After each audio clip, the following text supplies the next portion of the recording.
नमस्कार दोस्तों, स्वागत है आपका मेरे चैनल प्रतिभा किचन में। आज मैं बनाने वाली हूँ आलू मंचूरियन। एकदम टेस्टी और यमी, बच्चों को तो बहुत पसंद आने वाला है ये मंचूरियन। इसके आगे वेज मंचूरियन भूल जाएंगे बच्चे जब हम आलू मंचूरियन को बना के खिलाएंगे। और आलू एक ऐसी चीज़ है जो ऑल टाइम हमारे घर पे अवेलेबल होती है, कभी भी मार्केट से लाने की ज़रूरत आपको नहीं पड़ेगी। वेज मंचूरियन बनाने के लिए पत्ता गोभी कितनी बार मार्केट में भी नहीं मिलती है, तो ये तो आराम से मिल जाएगा, आपको घर पे ही अवेलेबल रहे। तो उसके लिए चलते हैं मेरे किचन में। तो आलू मंचूरियन बनाने के लिए सबसे पहले मैं ले लूँगी यहाँ पे आलू। आलू आप कोई भी ले सकते हैं। सबसे पहले उसको मैं ऊपर से क्लीन कर लूँगी, धुल लूँगी। उसके बाद इसका मैं छिलका रिमूव कर दूँगी। आप थोड़ी बड़ी बड़ी साइज़ के आलू लीजिए ताकि इजीली वो कट भी जाए, ग्रेट भी हो जाए। तो सबसे पहले मैं सारी आलू को छिलका रिमूव कर दूँगी और इसे डायरेक्टली डाल दूँगी पानी में, क्योंकि आलू को छीलने के बाद आप ऐसे ही नहीं रखिए वरना ये काले हो जाएंगे। तो तुरंत इसे पानी में मैं ट्रांसफ़र कर दूँगी। यहाँ पे देख लीजिए, मैंने आलू को छील लिया और पानी के अंदर डाल दिया है। अब यहाँ पे मैं कर लूँगी इसको ग्रेट। तो ग्रेट करने के लिए मैं एक दूसरा बर्तन लूँगी, उसके अंदर और साफ़ पानी डालूँगी और इस तरह का ग्रेटर लूँगी। ग्रेटर आपको खास ध्यान रखना है, छोटा बारीक वाला बिल्कुल भी नहीं लेना, आप बड़ा भी ले सकते हो या मीडियम भी ले सकते हो। यहाँ पे मैंने मीडियम साइज़ वाला ग्रेटर लिया है।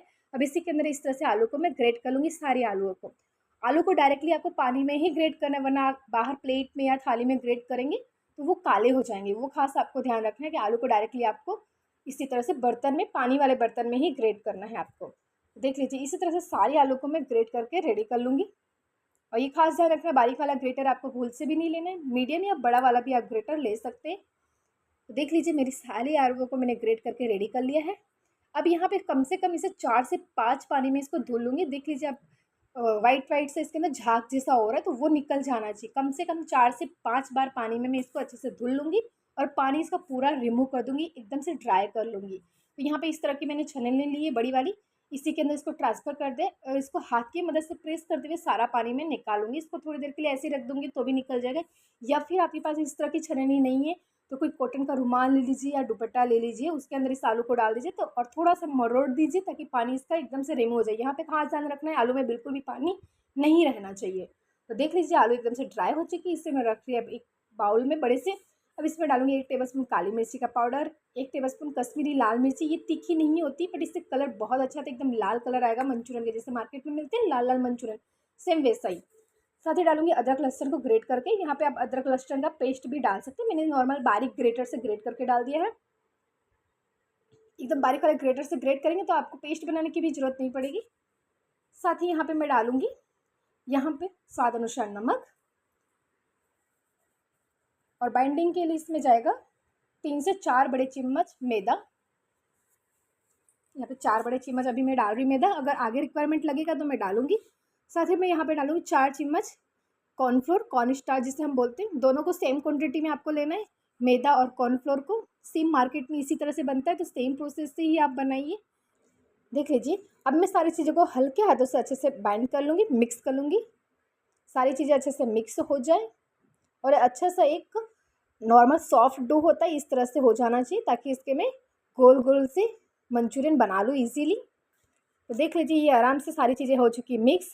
एक बार टेस्ट कर लीजिए, नमक और लाल मिर्ची आप देख सकते हैं हाथ में लेने पे इस तरह से एकदम सॉफ्ट डो की तरह हो रहा है। एकदम घोल जैसा भी आपको नहीं बनाना, बहुत डार्क, इसको बहुत थिक भी नहीं कर देना है। नॉर्मल इसमें आलू का टेस्ट आना चाहिए, बहुत ज़्यादा इसके अंदर मैदा और कॉर्नफ्लोर भी आपको नहीं डाल देना है। साथ ही यहाँ पे मैंने एक साइड तेल गर्म होने के लिए रख दिया था। तेल एकदम गर्म होना चाहिए, हाई गर्म जिसे बोलते हैं ना, एकदम हाई गर्म होना चाहिए।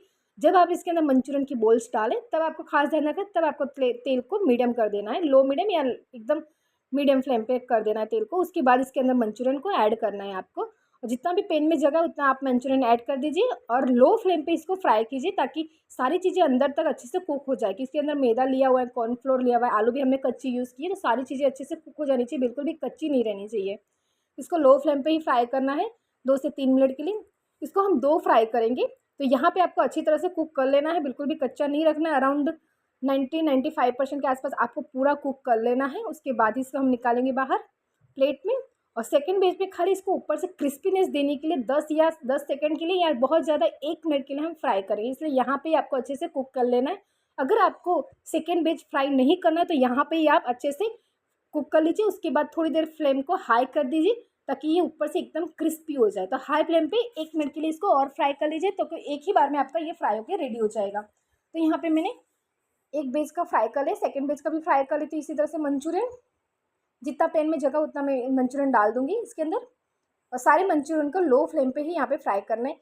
ये मंचूरियन इतने अच्छे लगते हैं कि आपको मंचूरियन बनाने की ज़रूरत नहीं है, आप ऐसे ही इसको खा लीजिए, पकौड़ों की तरह लगेंगे। बहुत टेस्टी लगता है, मुझे तो बहुत पसंद, मुझे ऐसे सादा-सादा ही खाना बहुत पसंद है। तो इस तरह से देख लीजिए सेकंड बेस का भी फ्राई हो चुका है, इसे भी मैं इसी तरह से निकाल दूँगी। आप अगर इसको बना के एयर टाइट बॉक्स में रख दीजिए, इस तरह से फ्राई कर लीजिए एक बार और ठंडा हो जाने के बाद एयर टाइट बॉक्स हो उसके अंदर भर के रख दीजिए फ्रीज़र में। आपको जब इच्छा चाहे तब इसको निकाल के एक बार और फ्राई कीजिए, क्रिस्पी कर लीजिए और तुरंत आप इंस्टेंट इसका मंचूरियन बना के रेडी कर सकते हैं। तो देख लीजिए एक बेस का पूरा फ्राई हो चुका है, ये 95% के आसपास एकदम से कुक भी हो चुका है और अभी ये काफ़ी क्रिस्पी है। जब सेकंड बैच फ्राई करेंगे तो और क्रिस्पी हो जाएगा। तो हल्का ठंडा हो जाए 5 से 10 मिनट के बाद, उसके बाद हम सेकंड बैच भी तुरंत फ्राई कर लेंगे। तो यहाँ पे फिर से मैंने तेल को रख दिया गर्म होने के लिए और एकदम गर्म तेल में ही इसे डालना है। देख लीजिए काफ़ी गर्म है तेल और मैंने सारे मंचूरियन को एक साथ ही डाल दिया। अगर आपके पास ज़्यादा मंचूरियन है तो आप 2 बार में डालिए। और यहाँ पे मैं 1 मिनट के लिए फ्राई करूँगी इस तरह से हाई फ्लेम पे। यहाँ पे फ्लेम को हाई रखना है, यहाँ पे लो नहीं रखना है फ्लेम को, हाई फ्लेम पे यहाँ पे फ्राई करना है। तो देख लीजिए ये भी अच्छे से फ्राई हो चुका है, इसे भी मैं निकाल लूँगी। इसका क्या ऊपर से एकदम क्रिस्पीनेस बहुत अच्छा आ जाएगा सेकंड बेच में फ्राई करने से। क्या होगा तो देख लीजिए ये सेकंड बेच भी अच्छे से फ्राई हो, उसे मैं प्लेट में निकाल लूँगी इसी तरह से सारे मंचूरियंस को। अब मैं चलती हूँ मंचूरियन की ग्रेवी बनाने के लिए। तो यहाँ पे मैंने रखी इस तरह की कढ़ाई, इसमें मैं डालूँगी ऑयल। ऑयल को इसी तरह से पूरी कढ़ाई में ग्रीस करके डालूँगी ताकि अच्छे से कोटिंग हो जाए ऑयल की। तो मैंने 2 टेबलस्पून के आसपास ऑयल इसके अंदर ऐड किया है। ऑयल को हल्का गर्म होने दूँगी। उसके बाद इसमें डालूँगी अदरक लहसुन को ग्रेट करके हुए या आप बारीक चॉप करके भी डाल सकते हैं इसके अंदर। नॉर्मल मैंने इसको बारीक ग्रेटर से ग्रेट कर दिया है। यहाँ पे कुकिंग में हाई फ्लेम पे करूँगी। नॉर्मल मंचूरियन की कुकिंग हाई फ्लेम पे होती है, ग्रेवी की कुकिंग। आपको अगर रिक्वायरमेंट लगे तो आप लो कर दीजिए, बहुत जलने लग रहा है या आपका फ्लेम बहुत ज़्यादा है तो। यहाँ पे मैंने लहसुन और अदरक को 30 सेकंड के लिए इसे फ्राई कर लिया है। साथ ही मैं इसमें डाल दूँगी प्याज, इस तरह से नॉर्मल कटी हुई बारीक चॉप की हुई 2 मीडियम साइज़ की प्याज ली यहाँ पे मैंने। इसे मैं हाई फ्लेम पे फ्राई कर लूँगी 1 मिनट के लिए। बहुत ज़्यादा यहाँ पे कुक नहीं करना है, नॉर्मल 50% के आसपास ही वेजिस को कुक करना है सारी चीज़ों को, क्योंकि इसका क्रंच रहना चाहिए, बहुत ज़्यादा सॉफ्ट नहीं हो जाना चाहिए। तो यहाँ पे 1 मिनट के आसपास मैं प्याज को भी फ्राई कर लूँगी हाई फ्लेम पे। फिर इसके अंदर मैं डाल दूँगी शिमला मिर्च, ग्रीन शिमला मिर्च। अगर आपके पास सारी शिमला मिर्च है, जैसे लाल शिमला मिर्च, येलो शिमला मिर्च, तो तीनों तरह की शिमला मिर्च आप यहाँ पे डाल दीजिए। मेरे पास अभी सिर्फ ग्रीन शिमला मिर्च है तो मैंने ग्रीन शिमला मिर्च यहाँ पे डाली। नॉर्मल आप एक शिमला मिर्च से भी इसे बना सकते हैं। तो इसे भी मैं हाई फ्लेम पे इसी तरह से पका लूँगी चलाते हुए। ध्यान रखना है फ्लेम को हाई है तो इसलिए आपको चलाते ही रहना है, स्टॉप नहीं करना है। साथ ही डालूंगी यहाँ पे स्वाद अनुसार हल्का सा नमक। सिर्फ यहाँ पे वेजिस के हिसाब से मैं नमक डालूंगी क्योंकि बोल में तो ऑलरेडी नमक है और जब हम आगे सॉस डालेंगे उसके अंदर भी नमक ऑलरेडी आता है। तो यहाँ पे नमक आपको बहुत ज़्यादा नहीं डालना है, या तो आप ना डालिए, एंड में अगर आपको रिक्वायरमेंट लगे तो आप हल्का सा नमक डाल दीजिएगा। साथ ही थोड़ा सा बारीक कटी हुई हरी धनिया डाल दी है मैंने। अगर आपके पास हरी प्याज है तो हरी प्याज की जो हरी डंठल आती है उसे कट करके यहाँ पे डाल दीजिए। यहाँ पे मैंने हरी धनिया डाली। अब ये थोड़ा सा कुक हो गया, उसके बाद मैं यहाँ पे डालूंगी 2 से 3 टेबलस्पून रेड चिली फ्लेक्स, साथ ही 2 टेबलस्पून टमाटो केचप। यहाँ पे अपने टेस्ट अकॉर्डिंग आप सॉस को कम ज़्यादा कर सकते हैं। साथ ही डालूंगी 2 टेबलस्पून के आसपास सोया सॉस। अगर आपके पास डार्क सोया सॉस हो तो आप 1 टेबलस्पून ही डालिए और नॉर्मल सोया सॉस है आपके पास 2 से 3 टेबलस्पून आप यहाँ पे डालिए। तो सारे सॉसेस को डालने के बाद एक बार इस तरह से अच्छे से मिक्स कर दूंगी।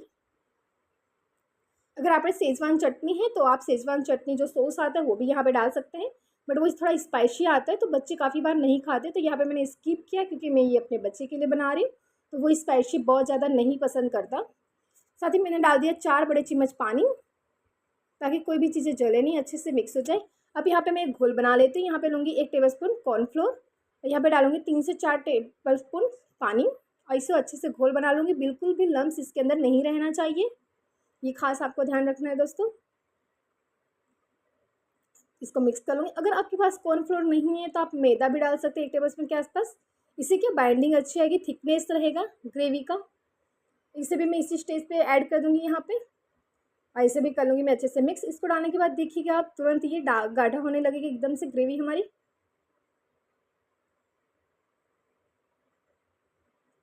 इसे इसी तरह से 1 मिनट के लिए पका लूँगी मैं। अब इसी के अंदर मैं ऐड कर दूँगी हमारे बनाए हुए आलू मंचूरियन। अभी भी एकदम क्रिस्पी है, ठंडे हो गए हैं फिर भी। अब सारी अच्छे से मिक्स कर लूँगी सारी चीज़ों को। यहाँ पे खास ध्यान रखना, मंचूरियन डालने के बाद बहुत ज़्यादा कुक नहीं करना है आपको। 1 से 2 मिनट के लिए इनफ हो गया, क्योंकि वरना मंचूरियन बहुत ज़्यादा सॉफ्ट हो जाएंगे बाद में। तो हल्का सा क्रिस्पीनेस इसके अंदर रहना चाहिए मंचूरियन में। अंदर से तो ये सॉफ्ट ही है, ऊपर से जो क्रिस्पीपन है वो ज़्यादा देर आप कुक करेंगे तो ये बहुत जल्दी सॉफ्ट हो जाएंगे आलू मंचूरियन, इसलिए आपको ये खास ध्यान रखना है। अब सारी चीज़ों को मैं कर लूँगी अच्छे से मिक्स। अगर यहाँ पे रिक्वायरमेंट आपको लग ही रही है कि कोई भी सॉस कम है, तो आप यहाँ पे टेस्ट करने के बाद सॉस को ऐड कर सकते हैं। और थोड़ी सी लाल मिर्ची भी डाल दीजिए आप ऊपर से। अगर आपने शेज़वान चटनी नहीं डाली तो थोड़ा सा स्पाइसीपन भी इसके अंदर आ जाएगा। तो देख लीजिए हमारे आलू मंचूरियन बन के रेडी है। ये एकदम वेज मंचूरियन को फेल कर देंगे, इतने टेस्टी बनते हैं आलू मंचूरियन। मुझे तो बहुत पसंद है, मेरे बच्चे को भी बहुत पसंद है ये आलू मंचूरियन। जितना लुक वाइज ही अच्छा लग रहा है, इतना ही ये खाने में और टेस्टी लगता है। एक एक बाइट इसकी बहुत टेस्टी लगती है फ्रेंड्स। तो ज़रूर से इस आलू मंचूरियन की रेसिपी को आप ट्राई कीजिए एक बार, कि ये आलू ऑल टाइम हमारे घर पे भी होते हैं, हमें मार्केट से भी लाने की ज़रूरत नहीं है, सारी सॉसेस भी हमारे पास रहती है। अगर आपके पास बाई चांस कोई सॉस नहीं भी है तो आप उसे स्किप करके बनाइए, फिर भी ये बहुत टेस्टी और बहुत यमी बनेंगे। मुझे तो बहुत पसंद आया ये आलू मंचूरियन, और मेरे बच्चों को भी बहुत पसंद आया। मेरे बच्चे ने तो मांग मांग के बार बार मुझसे खाया है ये आलू मंचूरियन। देख सकते हैं लुक भी कितना अच्छा है इसका, और ये ऊपर से एकदम थोड़ा सा क्रिस्पी क्रिस्पी रहेगा और अंदर से एकदम सॉफ्ट रहेगा। तो प्लीज़ फ्रेंड्स इस रेसिपी को ज़रूर ट्राई कीजिए। वैकेशंस भी चल रहे हैं, बच्चे आपसे रोज़ डिमांड करते हैं कुछ ना कुछ खाने की, तो इस तरह से आप उनको बना के खिलाइए, बहुत खुश होंगे। और मेरे वीडियो को साथ ही साथ लाइक कीजिए, मेरे चैनल को सब्सक्राइब कीजिए और मुझे बहुत सारा सपोर्ट कीजिए, ताकि मैं और अच्छी अच्छी सी वीडियोस आप सभी के लिए लाती रहूँ। Thank you for watching my video friends.